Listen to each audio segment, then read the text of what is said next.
¿Cómo lo describe esta ley en el artículo segundo?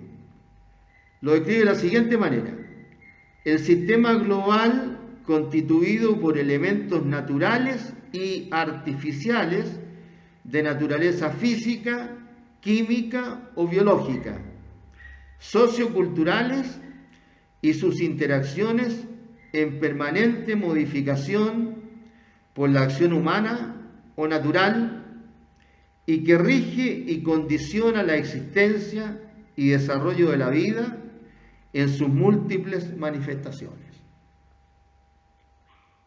Vamos a darle una pasadita más para ver mejor este concepto y para que ustedes vean si es que calza dentro de la teoría que podríamos llamar minimalista, que sostiene que el medio ambiente son unos pocos elementos fundamentales, o la maximalista, que sostiene que el medio ambiente es todo lo que tiene que ver con la vida del ser humano, o la teoría ecléctica, o la última, que es la teoría antropocéntrica. Así que, no sé, hagamos un comentario al respecto del medio ambiente definido por la ley sobre medio ambiente. En primer lugar, es un sistema global. Es decir, está afirmando que el medio ambiente abarca a todo el mundo. A todo el mundo, a todo el globo terráqueo. En sus diversas áreas y en sus diversos estratos. No solamente la corteza terrestre, que es donde nosotros ponemos los pies, sino que también el subsuelo, junto con los mares, que también están formados por diferentes estratos hacia abajo, ¿cierto? Es decir, es un sistema global y que lo constituyen diversos elementos naturales y artificiales.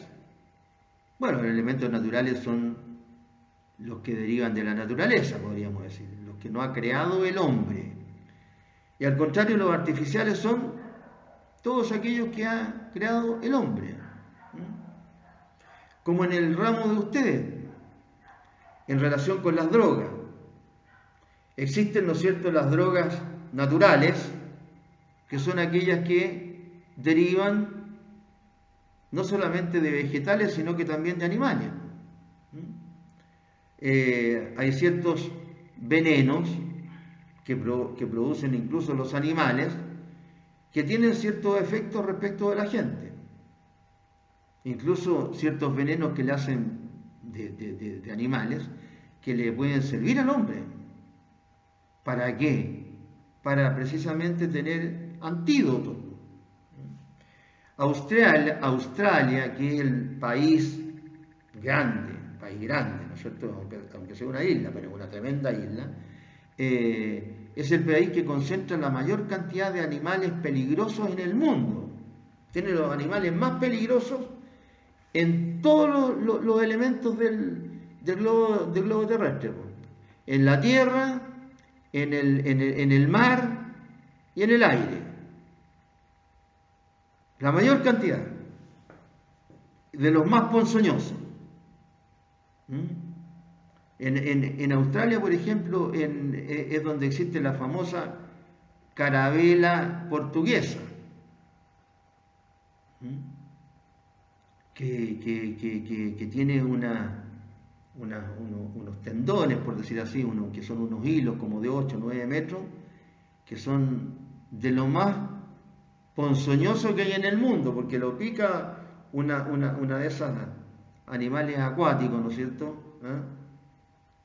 Que llegan también, afortunadamente no la carabela portuguesa, pero nos llegan a nosotros a veces en el verano a las playas acá en Arica. Y pican también estos animales, estas verdaderas gelatinas que hay. Entonces, a propósito de esto, a propósito de las drogas, esos son ponzoñas que producen animales.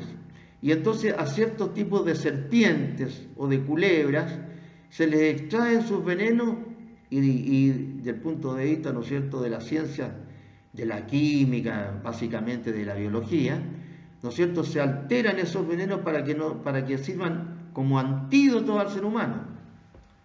Es decir, si lo pica una culebra o una serpiente de esa, ¿no es cierto?, se le coloca un antídoto que se ha hecho a base del mismo veneno. Ese antídoto es sintético. ¿Por qué? Porque lo ha creado el hombre.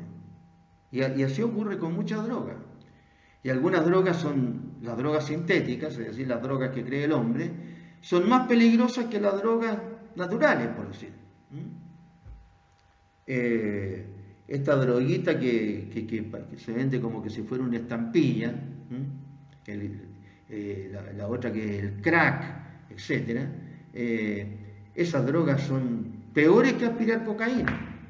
O sea, todas las drogas causan daño al ser humano, todas. No hay distinción entre drogas blandas y drogas duras. Esa distinción ya pasó de moda. Ya está clarito que todas las drogas producen tremendo daño en el cerebro. Y mientras más barata es la droga, no solamente produce daño en el cerebro, no solo mata células cerebrales, neuronas, sino que también mata todos aquellos lugares por donde va pasando la droga. Es decir, los drogadictos pobres, que en vez de aspirar cocaína, aspiran pasta base, ¿no es cierto?, van aspirando un montón de minerales básicamente que son altamente dañinos para todo el aparato respiratorio. Porque básicamente ese tipo en la pasta base lleva caolín, esto ustedes lo deben saber mejor que yo, carbón, ¿no es cierto?, yeso. Y esos materiales, ¿no es cierto?, que cuando los aspira el que aspira pasta base, ¿qué es lo que pasa con la humedad? ¿Qué es lo que pasa con los pulmones, con la pleura, con los alvéolos pulmonares y con la nariz incluso? Con la humedad se van solidificando. Por eso que con el tiempo esa gente envejece tan rápido, ¿no es cierto?, porque los pulmones se le van solidificando. Y va perdiendo el pulmón y todo el resto del aparato pulmonar va perdiendo la capacidad que tiene básica, que es de poder inflarse y desinflarse, para poder inspirar y para poder expirar. Son más dañinos entonces las drogas sintéticas que las drogas naturales. Las drogas alucinógenas. Los indios, cuando fumaban la pipa de la paz, fumaban una hierba, no es el tabaco tradicional, fumaban una hierba, ¿no es cierto?, que los ponía contentos a los indios. Por eso es que fumaban la pipa de la paz, porque en ese estado seguramente se lograban, ¿no es cierto?, acuerdos, convenios, etc. Esto sale en las películas. Entonces, sistema global compuesto por elementos naturales y artificiales de diferente naturaleza. Y aquí enumera de naturaleza física, química, el ramo que ustedes estudian, ¿no es cierto?, biológica y socioculturales y sus interacciones. Y socioculturales y sus interacciones. Entonces, en relación con elementos naturales y artificiales de naturaleza química, se referirían a la composición y propiedades de la materia y las transformaciones que ésta experimenta sin que se alteren los elementos que la componen. Porque al menos así, más o menos así, es como se define la química. Todos estos elementos de la naturaleza física, química, biológica, socioculturales y sus interacciones, en permanente modificación. El medio ambiente siempre está en permanente modificación, incluso sin la intervención del hombre. Hay varios ejemplos al respecto de la permanente modificación del medio ambiente. Tomemos, por ejemplo, el caso de los ríos. Los ríos, en su cauce, Sobre todo si tomamos los ríos más grandes del mundo. El río más grande del mundo es primero el Nilo, después viene el Amazonas, y después hay otros, muy grandes también, pero estos son los más grandes. ¿Qué es lo que hacen? Van modificando el paisaje, estos ríos. Todos los ríos modifican el paisaje. Los ríos en Chile son muy cortos, por una razón bien simple. Nosotros somos un país muy angosto y los ríos nuestros corren de cordillera a mar. El lado más ancho que tiene Chile, ¿no es cierto?, es por el sector de Calama, en donde más o menos hay de ancho 475 kilómetros. 475 kilómetros. Y el lado más angosto es por ahí por el sur, por la región de Valdivia, ahí en el paso para Argentina, por ahí, que hay como 80 kilómetros nuevos. Entonces nuestros ríos son, en comparación con otros lugares, cortísimos, salvo el río Loa, que cada vez tiene menos cauce, ¿cierto? Cada vez tiene menos cauce, pero es el río más largo, porque está en un sector que es un sector del más ancho de Chile, y porque además ese río no solamente va directamente hacia el mar, sino que se devuelve en algunos tramos, desaparece incluso, etc. Pero en general nuestros ríos son muy cortos. Pero todos modifican el ambiente. ¿Por qué? Porque el agua en su paso constante, y aunque parezca en algunos lugares el caudal va despacito, en otros va más fuerte y en otros cae, incluso en cascadas, y es violento, razón por la cual los que se dedican al rafting van a hacer en esos botes especiales, etcétera, hacer ese deporte. ¿Y qué va haciendo? Va llevando sedimentos, es decir, va sacando materiales por los costados y por la parte de abajo, por todo el lugar por donde van pasando las aguas del río.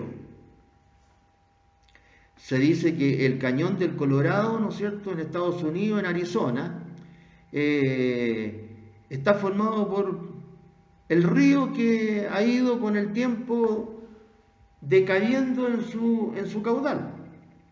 Y seguramente que antes, cuando empezó en su historia de vida el río Colorado, seguramente que también el lugar era más, no era tan duro. Y vaya a saber uno la cantidad de millones de años que está pasando el agua del río Colorado para formar esos cañones. Esas verdaderas quebradas hacia abajo han formado el río. Aquí mismo en Arica lo vemos. Lo que pasa es que nosotros tenemos ríos que son estacionarios. Pero el río San José, por ejemplo, cuando yo llegué a Arica, el río San José pasaba todos los años, impagaritablemente. Pasaba todos los años y dejaba su huella cuando pasaba. Incluso pasaba por donde ahora hay un supermercado, ahí en la rotonda Zapa. Todo eso se rellenó, ¿no es cierto? Se ha construido, ahí se rellenó. Y mucha gente antigua de Arica dicen que no saben lo que podría pasar si un día el río San José viene con la fuerza que venía antes. Porque cuando uno va para Iquique y sube por el sector de Hacha, ve clarito que todo ese sector lo tiene que haber hecho un río, donde está la cárcel de Hacha, todo eso, viene clarito, ¿no es cierto?, la huella del río. O sea, se modifica el paisaje, se modifica el paisaje. Cuando dice todos estos elementos naturales, en este caso, físicos, de naturaleza física, química, biológica, en permanente modificación. Eso es lo que quiere decir. Yo estoy colocando el caso de un río porque es lo que más rápido se me viene a la mente y más fácil de explicar. Deben haber muchos otros, relacionados con las selvas, con los desiertos, etc. Los desiertos en nuestro mismo país no eran de la extensión que son ahora. Se dice que cada vez el desierto va avanzando más hacia el sur. Es decir, se están modificando estos elementos. En permanente modificación por la acción humana o natural. Bueno, la acción humana es es la más clarita, ¿no es cierto? Ejemplo, porque siempre trato de poner algún ejemplo, hay muchos, pero yo coloco lo que se me ocurre. ¿Cómo modifica el entorno la acción humana? En muchos lugares del mundo, los animales salvajes que antes estaban en su entorno y que no molestaban a nadie, digamos, a menos que uno se fuera a meter a los lugares donde ellos vivían, están apareciendo. En el Tíbet, por ejemplo, en el Tíbet, el leopardo de las nieves. Hay leopardos de las nieves que en el Tíbet, imagínense que no estamos hablando de Nueva York, que también están, no en Nueva York, pero sí en Los Ángeles, en Estados Unidos. En el Tíbet baja el leopardo de las nieves y se come perros, gatos, gallinas, lo que encuentran. Porque hasta en el Tíbet cada vez llegan más arriba, donde antes vivía el puro tigre de las nieves con los animales que él comía. En los lugares nuestros, ¿no es cierto? Cada vez se construye más arriba. Si ustedes van a Santiago, ¿no es cierto? Van a ver desde, bueno, cuando se puede mirar sin el smog, ¿no es cierto? O con poco smog. Van a ver que cada vez casas más arriba en los cerros. Cuando yo estaba en la universidad, que llovía y salía el arco iris y todo, qué sé yo, ¿no es cierto? En Santiago, después de una lluvia. En la calle Camino del Alba, ¿no es cierto? Había una casita, otra casita ahí en el Camino del Alba. Ahora, igual que en todo Santiago. Por eso que el otro día apareció un puma en la casa de una señora, han aparecido 2 pumas. Claro, porque los pumas que vivían allá arriba, en la montaña, ¿no es cierto? Ya llegó la gente a donde vivían, ¿no? Y no tienen dónde irse. Y lo más cómico que los hombres los matan porque dicen no me puede invadir mi territorio. ¿Ah? ¿Qué tal? Lo mismo está pasando con los cóndores. Una familia ahí también en el barrio alto de Santiago alimentando unos cóndores que se habían aguachado los pobres ahí en el techo. Claro, porque ya no tienen que comer ya.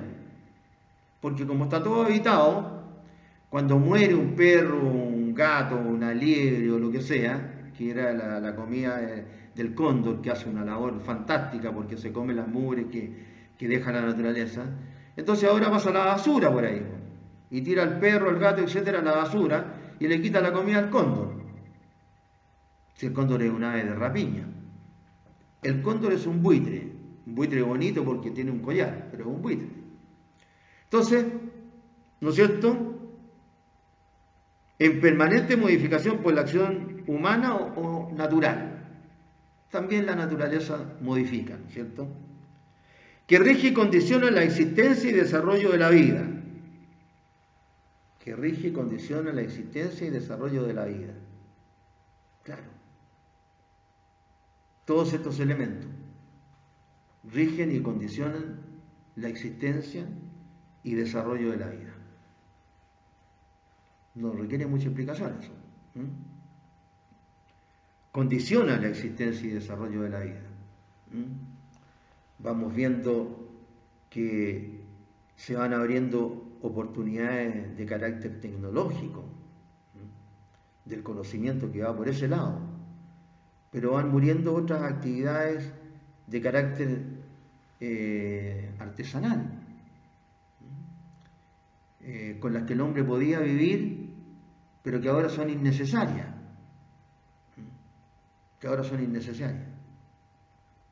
Cada vez va a haber menos artesanía, porque cada vez hay menos lugares de los cuales se puede extraer, ¿no es cierto?,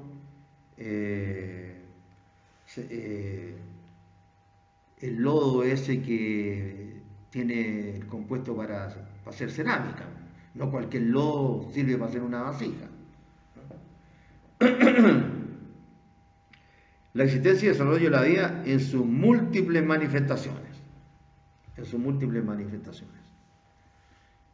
Bien, parece entonces que el concepto nuestro el concepto nuestro es un concepto maximalista, ¿no es cierto? Comprende prácticamente todo. No comprende solamente los elementos básicos, los 7 elementos básicos que mencionamos. Comprende casi todos los elementos que tienen que ver con el ser humano. Que tienen que ver con el ser humano. Porque dice la existencia y desarrollo de la vida en sus múltiples manifestaciones. En sus múltiples manifestaciones. Nosotros vimos cómo, sobre todo desde el punto de vista internacional, el medio ambiente considera todo tipo de culturas, básicamente las culturas de los pueblos originarios. Entonces ya no son, y las culturas, lo que significa no solamente cuidar a la persona que forma parte de un pueblo originario, a la persona como ser humano, su cuerpo, digamos, no, sino que también todo lo que crea esa persona, sus vestimentas, sus instrumentos, su artesanía, todas sus manifestaciones, como dice el concepto del artículo 2 de la ley 19.300. Bien, jóvenes, vamos a quedar acá, seguimos avanzando en la clase que viene, vamos a entrar ya a una materia netamente de derecho positivo. Esta también lo es, pero es más que nada de conceptos generales. Estamos definiendo el medio ambiente para ver después, ¿no es cierto?, los sistemas de responsabilidad. Y vamos a ver cómo las personas tenemos que responder por daños al medio ambiente y por graves daños al medio ambiente. Es decir, son diferentes formas de responsabilidad. Sobre eso vamos a hablar en la próxima clase. Así que sigan cuidándose y que estén bien.